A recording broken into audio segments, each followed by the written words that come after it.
and welcome. I'm Natalie. Let's talk about money. So today we're going to talk about inflation and how that's working out for us. So basically, have you noticed that everything is still crazy expensive right now? And that's everything. That's groceries, that's gas. If you pay rent, maybe rent's gone up. If you pay a mortgage and if you have a variable rate, your mortgage could be going up. It just feels like prices just aren't coming down, even though like we're at pandemic levels in terms of pricing. Pandemic was years ago though. So basically, why is this happening? And what can you do to help protect your money, your pocketbook, what happens in your house? So I'm just going to try to break down some of the real cost of inflation and what's actually happening here, and some of the financial moves you can make to kind of fight back, kind of get your money back in your pocket instead of giving it to all the companies. So as always, make sure to give the video a big thumbs up. Leave a comment down below. Be sure to subscribe. When you subscribe, you should hit the bell so you know when the next video comes out. So let's start with a big question. Why is everything still so expensive? So for one, the inflation kind of peaked a few years ago, but prices never fell back down because companies got used to charging those higher prices, and consumers, I guess, kind of got used to paying the higher price. So none of us complain. We just keep buying the stuff. The companies aren't going to, say no to profit. So they're not going to drop those prices back down. With the rising wages, businesses basically are passing those expenses on to us as consumers. So that's good if you work in some sort of, retail or industry department or area, but it's bad for your wallet when you're at checkout. So, in some ways, you're getting paid more so that you can spend more, basically, is how it's looking. And then there are, of course, some supply chain shifts. So we're still feeling the aftershock of all the global disruptions in literally the whole world.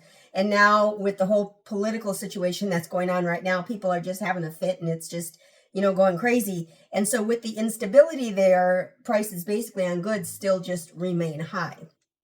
And then the Fed has the interest rates. So the Fed has also kept the interest rates high to fight inflation, but this makes borrowing way more expensive. So when you are going out to shop for a new home, your interest rate is higher, which makes your payments considerably higher. If you're getting a car loan, even though you shouldn't, if you're getting a car loan, again, the interest rate is higher, and so you're going to pay more for that car. Over time, if you're financing it, it's the worst deal because you're paying more interest only because of the trend that's in the market right now.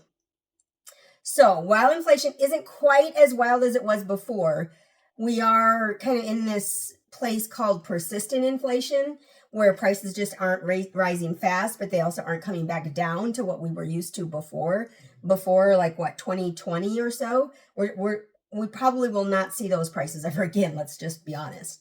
So let's just go over a few ways how this is actually hitting your wallet every day. So the main thing, and I think the thing that people talk about most, is groceries, your grocery bill.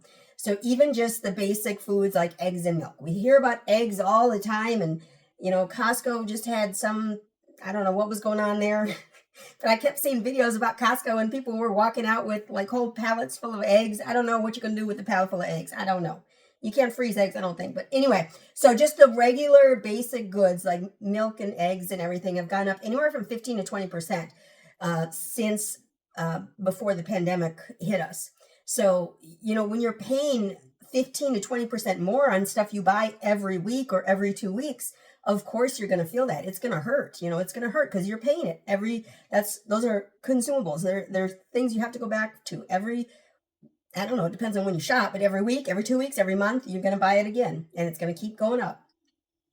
And then, we do have rent and housing. Now, I'm not a renter. I haven't rented in quite a while, and I don't keep track of rental prices. But if it's anything like the housing market, home prices are still really high with high interest rates. And so the affordability of homes is really quite low. And so if you can't afford to get into a home at a normal rate, you're going to continue renting. And then we're going to have an influx of people when prices do somehow adjust. We're going to have an influx of people that want to buy homes, which is what happened in 21, I think, when the prices just rose so high, it's ridiculous. there's still, I have a neighborhood that's brand new behind me, and those houses are about double the price that they should be, honestly. These are, you know, $250,000 houses, great houses, beautiful, great square footage, all the things. But they're charging $450 to $550 for these homes. It's ridiculous. It's ridiculous. It's crazy. And then, of course, everyone wants to run around financing cars.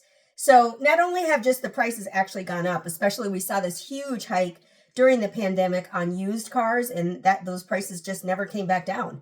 Again, because why would they? I apologize. My machine, I'm diabetic, and my blood sugar is high, so my machine keeps yelling. It keeps beeping really loudly, so I apologize. But the car prices have just stayed high, and with the high interest rates, if you are not only buying a used car, but you're financing that new car, you're paying way more than you need to, way more, because you're paying a higher price for the actual car. You're paying higher interest rate. It all adds up to just wasting more money, really. And then, of course, debt. So if you didn't have debt, we could just skip this whole part right here. We just skip it, completely skip it. It'd be great. But a lot of people have debt. So credit card debt is just getting more and more expensive, you know, due to the high rates. So usually credit cards, or I think I read on average, the average credit card rate is over 20%.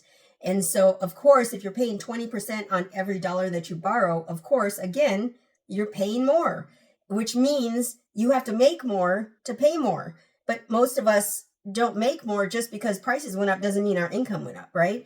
And so the more you use debt, the worse off you're going to be, because your income is not rising at the rate that the interest rate is rising, or that the debt is rising in America. So it's kind of crazy.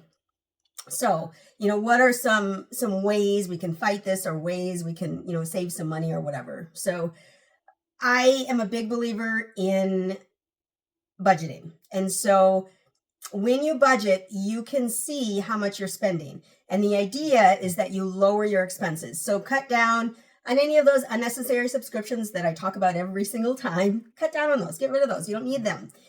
You can do better at eating. So if you're a person that goes out to eat every day, or goes and eats lunch with your work buddies every day, try changing that up. Try meal planning instead. Try making the full week, like when you go to the grocery store, depending on how often you go, but if you go to the grocery store all week, make a strict list of what you're going to buy when you're there, and don't go randomly down the middle aisle of Aldi, for example. But you can make it so that you spend less on your groceries by shopping smart. Don't shop when you're hungry, ever. Don't ever go grocery shopping when you're hungry. That's been some sort of scientific study they did. And then also look for discounts. I know a lot of, well, most grocery stores take coupons. So, I mean, don't be so snooty that you can't use coupons, or use the discounts that most grocery stores have apps for. They automatically are in the app, and then you just got to click on them or whatever to activate them or whatever. You know, do some of that. Save yourself a couple bucks. Why not save $10 every time you go to the grocery store?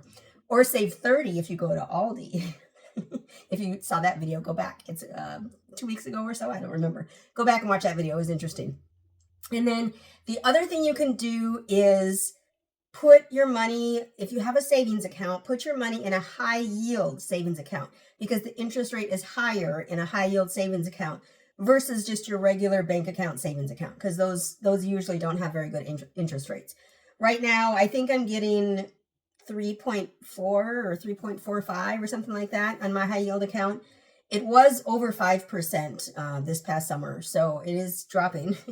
But it's much better than 0.01% or whatever that the bank is going to give you. So use a high yield saving account, and, you know, make your cash basically work for you. Make it collect money while you're collecting money. Okay.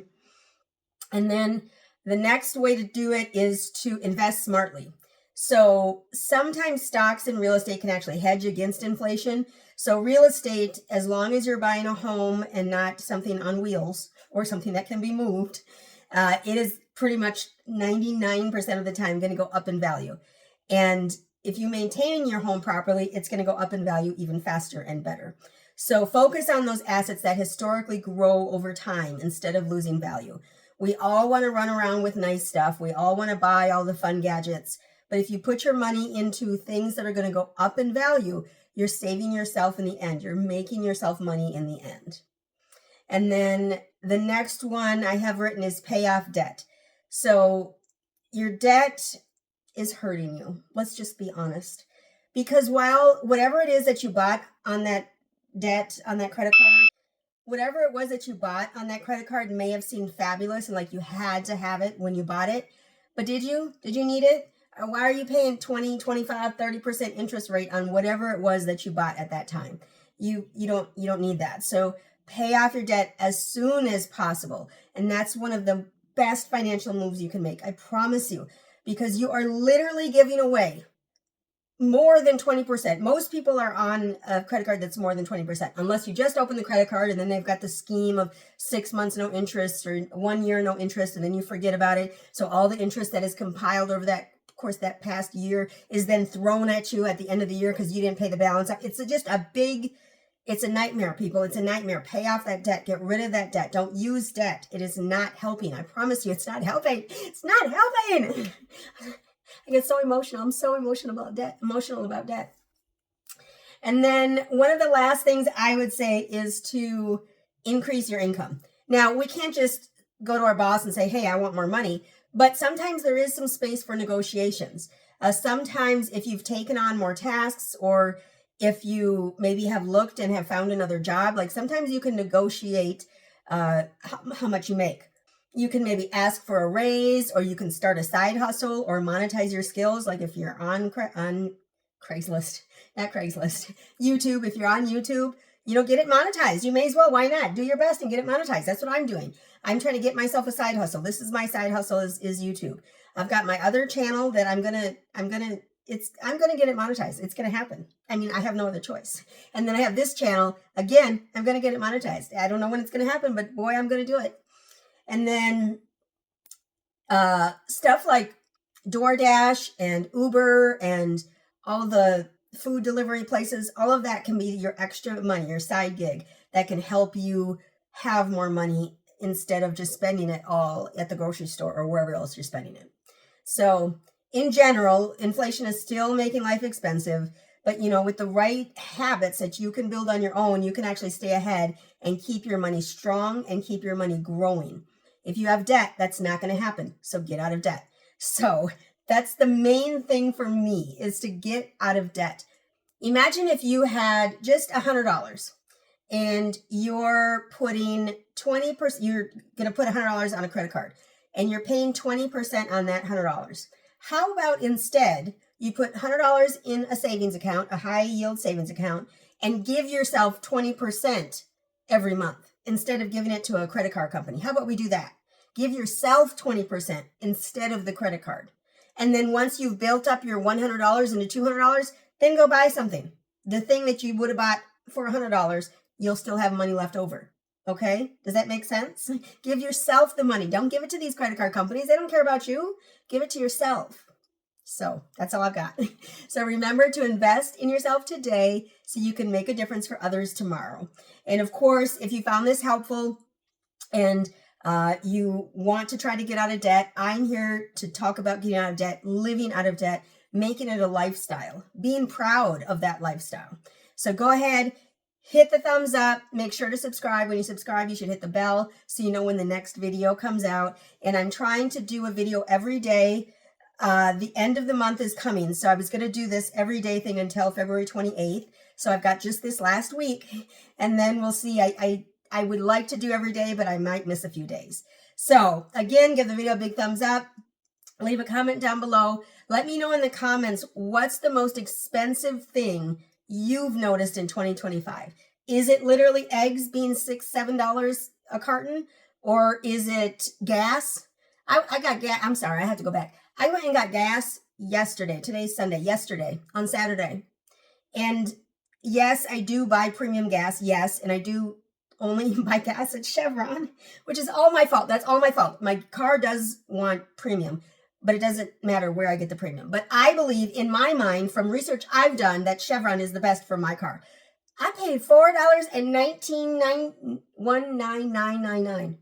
$4.20 for some gas. For gas.